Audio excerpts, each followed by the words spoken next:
Halo teman-teman, dalam video ini kelompok 10 akan membahas tentang pasar persaingan sempurna. Dalam video ini kita akan membahas tentang pengertian pasar persaingan sempurna, ciri-ciri pasar persaingan sempurna, pemaksimuman keuntungan jangka pendek, operasi perusahaan dan industri dalam jangka pendek, dan yang terakhir, kelebihan dan kekurangan pasar persaingan sempurna. Oke, kita akan mulai dengan membahas apa sih itu pasar persaingan sempurna.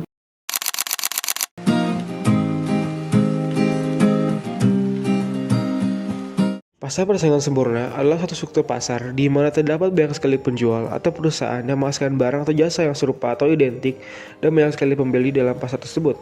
Ciri-ciri perusahaan pasar sempurna yakni yang pertama, perusahaan adalah pengambil harga, yang dimana perusahaan adalah price taker, yang berarti suatu perusahaan yang ada di dalam pasar tidak dapat menentukan atau mengubah harga. Apapun tindakan perusahaan dalam pasar, ia tidak akan menimbulkan perubahan ke atas harga pasar yang berlaku. Harga pasar ditentukan oleh interaksi di antara keseluruhan produsen dan keseluruhan pembeli. Seorang produsen memiliki peranan yang terlalu kecil di dalam pasar sehingga tidak dapat mengaruhi penentuan harga atau tingkat produksi di pasar. Perannya sangat kecil terbuat disebabkan karena jumlah produksi yang diciptakan seorang produsen merupakan sebagian kecil saja dari keseluruhan jumlah barang yang dihasilkan dan diperjualbelikan di dalam pasar. Yang kedua, setiap perusahaan mudah keluar dan mudah masuk juga. Sekiranya perusahaan mengalami kerugian dan ingin meninggalkan industri tersebut, langkah ini dapat dengan mudah dilakukan. Dikarenakan apabila produsen keluar dari industri tersebut, maka akan selalu ada produsen yang lain yang mencoba untuk menggantikan produsen tersebut. Dikarenakan setiap produsen atau setiap pembeli memiliki bagian kecil saja dalam industri tersebut. Yang ketiga, menghasilkan barang serupa. Barang dihasilkan berbagai perusahaan tidak mudah untuk dibeda-bedakan. Barang yang dihasilkan sangat sama atau serupa, yaitu homogen atau identikal. Karena barang-barang tersebut adalah sangat serupa, para pembeli tidak dapat membedakan yang mana yang dihasilkan oleh produsen A atau produsen B atau produsen lainnya. Barang dihasilkan seorang produsen merupakan pengganti sempurna kepada barang-barang dihasilkan produsen-produsen lain. Sebagai akibat dari sifat ini, tidak ada gunanya kepada perusahaan untuk melakukan persaingan yang berbentuk persaingan buka harga atau memprice competition, yaitu persaingan dengan misalnya melakukan iklan atau promosi penjualan. Cara ini tidak efektif untuk menaikkan penjualan karena pembeli mengetahui bahwa barang-barang dihasilkan berbagai produsen dalam industri tersebut tidak ada bedanya sama sekali. Dan yang keempat, terdapat banyak perusahaan di pasar. Sifat inilah yang menyebabkan perusahaan tidak mempunyai kekuasaan untuk mengubah harga. Sifat ini memiliki dua aspek, yaitu jumlah perusahaan sangat banyak dan masing-masing perusahaan adalah relatif kecil. Kalau dibandingkan dengan keseluruhan jumlah perusahaan di dalam pasar adalah relatif kecil. Sebagai akibatnya, produksi setiap perusahaan adalah sangat sedikit kalau dibandingkan dengan jumlah produksi dalam industri tersebut. Sifat ini menyebabkan apapun yang dilakukan oleh perusahaan seperti menaikkan harga, menaikkan atau menurunkan produksi sedikit pun, ia tidak dapat mempengaruhi harga yang berlaku dalam pasar atau industri tersebut. Seperti yang dijelaskan sebelumnya bahwa produsen adalah price taker, yakni mengambil harga yang telah ditentukan oleh pasar dari hasil dari interaksi antara penjual dan pembeli. Oke, kita akan melihat gambar 11.1. Ditunjukkan permintaan yang dihadapi oleh suatu perusahaan dalam industri tersebut. Kurva permintaan DD adalah berbentuk satu garis yang sejajar dengan sumbu datar, dan tingkat harga yang dicapai adalah 3000. Kurva DD adalah bersifat elastis sempurna karena dua alasan. Yang pertama, hasil produksi perusahaan tersebut adalah serupa atau identikal dengan produksi perusahaan-perusahaan lain dalam industri itu. Dengan demikian, apabila perusahaan tersebut menaikkan harga hasil produksinya, tidak satupun hasil produksinya akan terjual. Para konsumen akan membeli dari perusahaan lain. Alasan kedua, oleh karena produksi perusahaan tersebut adalah sebagian kecil saja dari yang diperjualbelikan di pasar, perusahaan tersebut dapat menjual seluruh produksinya pada harga 3000. I menunjukkan bahwa produksi perusahaan itu adalah jauh lebih kecil dari jumlah barang diperjualbelikan di pasar. Karena perusahaan itu dapat menjual semua hasil produksinya, tidak ada alasan kepada perusahaan untuk menurunkan harga penjualan barangnya. Hasil penjualan rata-rata. Kurva permintaan pada dasarnya digambarkan dengan tujuan untuk menjelaskan tentang jumlah permintaan terhadap suatu barang pada berbagai tingkat harga. Di samping itu, dalam menganalisis kegiatan perusahaan yang menunjukkan pula hasil penjualan rata-rata yang diterima produsen pada berbagai tingkat produksinya. Untuk perusahaan dalam persaingan sempurna, hasil penjualan rata-rata adalah AR, seperti yang ditunjukkan pada gambar 11.2. Apabila dimisalkan harga produksi perusahaan adalah 3000, maka D sama dengan AR sama dengan MR. adalah kurva permintaan yang dihadapi oleh perusahaan. Dengan demikian, kurva ini adalah hasil penjualan rata-rata pada harga barang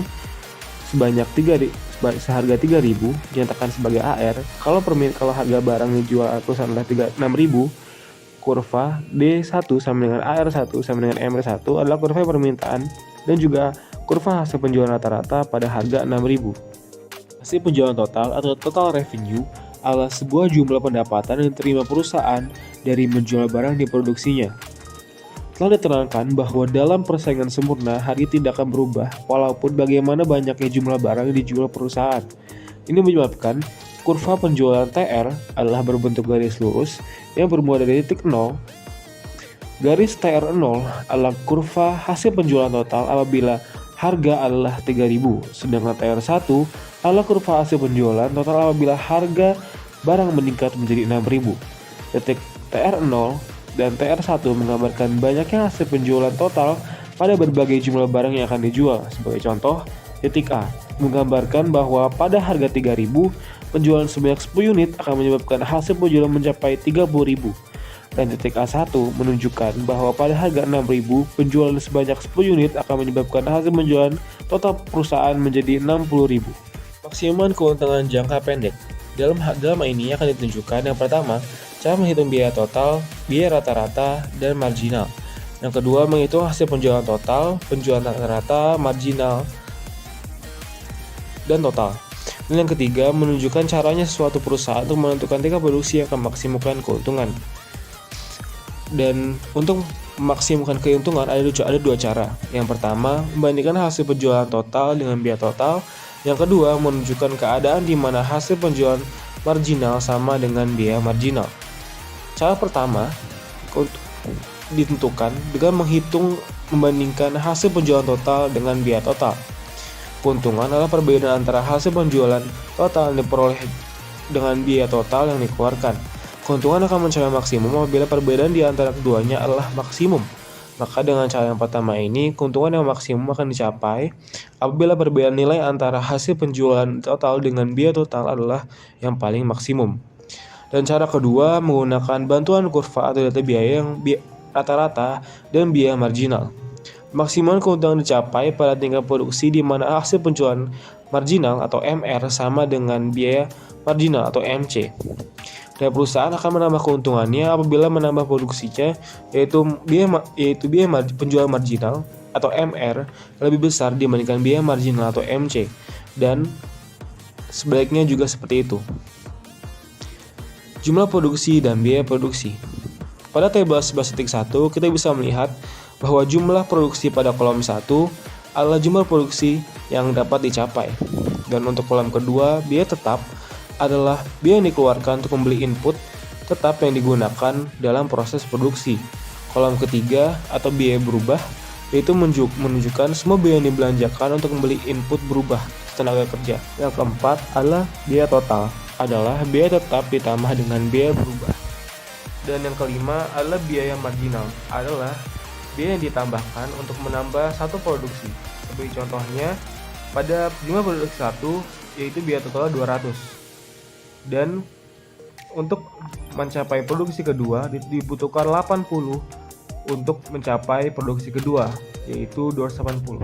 Yang keenam ada biaya tetap rata-rata, yaitu didapatkan dari biaya tetap dibagi dengan jumlah produksi.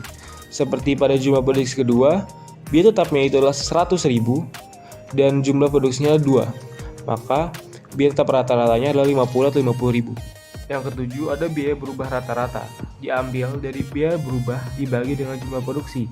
Seperti pada jumlah produksi kedua, biaya berubahnya itu 180 dan jumlah produksinya ada 2, maka biaya berubah rata-ratanya adalah 90. Dan yang ke-8 adalah biaya total rata-rata, diambil dari biaya tetap rata-rata ditambah dengan biaya berubah rata-rata.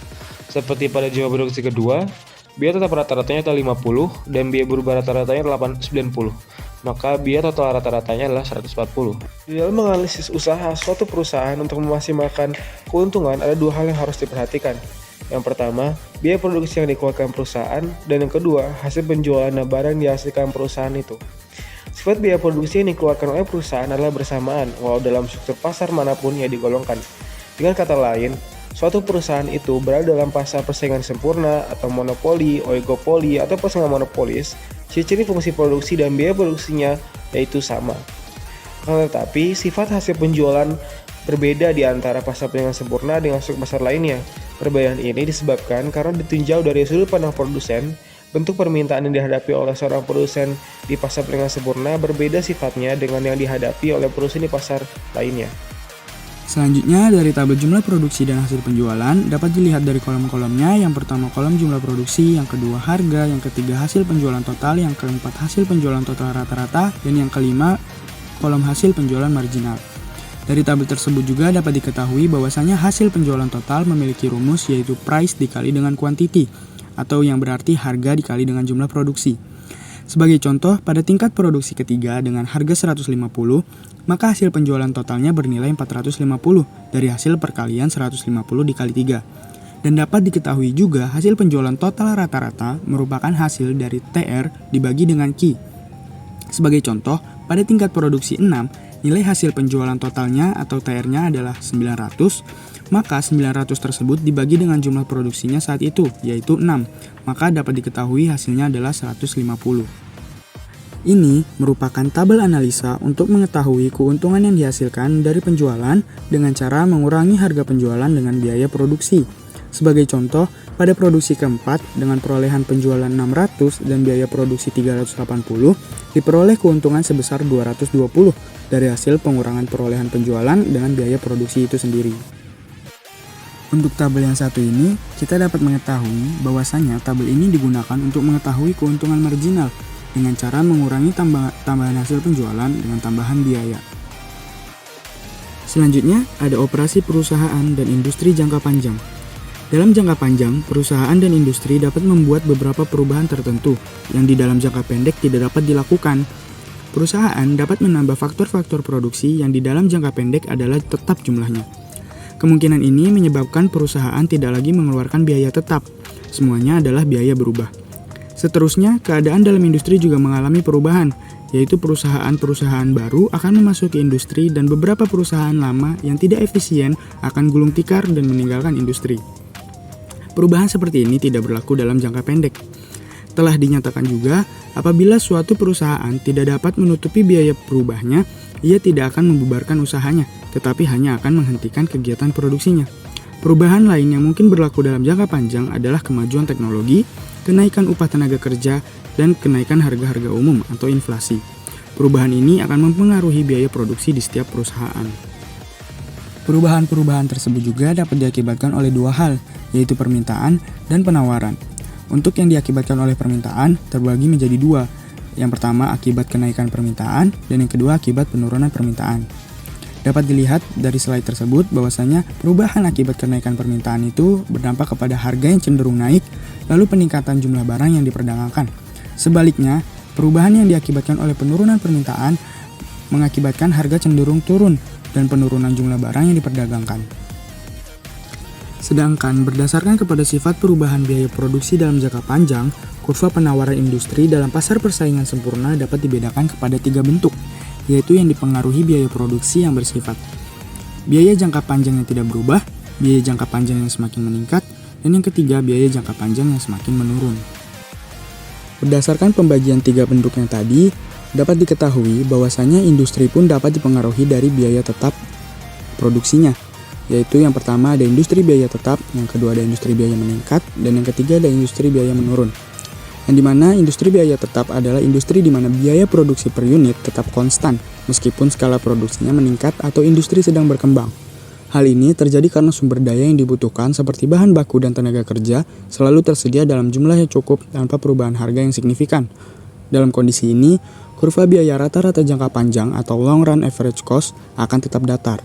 Sebagai contoh, industri tekstil seringkali termasuk dalam kategori ini, karena kain dan tenaga kerja yang diperlukan cenderung mudah diperoleh tanpa lonjakan biaya meskipun produksi meningkat. Berbeda dengan industri biaya tetap, dalam industri biaya meningkat, biaya produksi per unit cenderung naik seiring dengan pertumbuhan industri. Hal ini disebabkan oleh meningkatnya permintaan terhadap faktor produksi seperti tenaga kerja, lahan, atau bahan baku yang terbatas, sehingga harga sumber daya tersebut naik. Kurva LRIC-nya dalam industri ini menanjak, mencerminkan peningkatan biaya seiring pertumbuhan skala produksi. Sebagai contoh, industri pertambangan sering kali menghadapi kondisi ini karena semakin sulit dan mahal untuk mendapatkan sumber daya alam yang tersisa setelah deposit yang mudah diakses habis dieksploitasi. Sebaliknya, dalam industri biaya menurun, biaya produksi per unit menurun seiring dengan pertumbuhan skala produksi atau industri. Penurunan ini biasanya disebabkan oleh skala ekonomi yang tercapai, di mana produksi massal membawa efisiensi yang lebih tinggi dan inovasi teknologi menurunkan biaya operasional. Kurva LRIC dalam industri ini menurun, mencerminkan bahwa semakin besar skala produksi, semakin rendah biaya per unit. Industri teknologi seperti semikonduktor adalah contoh klasik di mana inovasi terus-menerus dan produksi massal membuat biaya pembuatan chip semakin murah dari waktu ke waktu. Selanjutnya ada kelebihan dan kekurangan pasar persaingan sempurna. Kelebihan pasar persaingan sempurna yang pertama yaitu memaksimumkan efisiensi, di mana maksudnya pasar ini mencapai efisiensi alokatif karena harga mencerminkan biaya marginal, sehingga sumber daya dialokasikan secara optimal. Lalu kelebihan yang kedua yaitu kebebasan bertindak dan memilih, di mana produsen dan konsumen bebas masuk atau keluar pasar tanpa hambatan. Selanjutnya kekurangan pasar persaingan sempurna. Kekurangan yang pertama yaitu tidak mendorong inovasi. Karena keuntungan jangka panjang yang cenderung nol, produsen tidak memiliki insentif untuk berinovasi.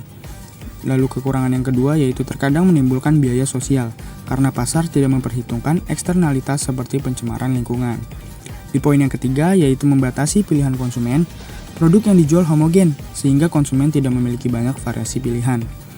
Lalu di kekurangan yang keempat, biaya produksi lebih tinggi, skalanya kecil dan tidak ada efisiensi ekonomi dari skala besar. Lalu di kekurangan yang kelima yaitu distribusi pendapatan tidak merata. Tidak semua produsen atau konsumen mendapatkan manfaat yang sama karena perbedaan modal dan kemampuan.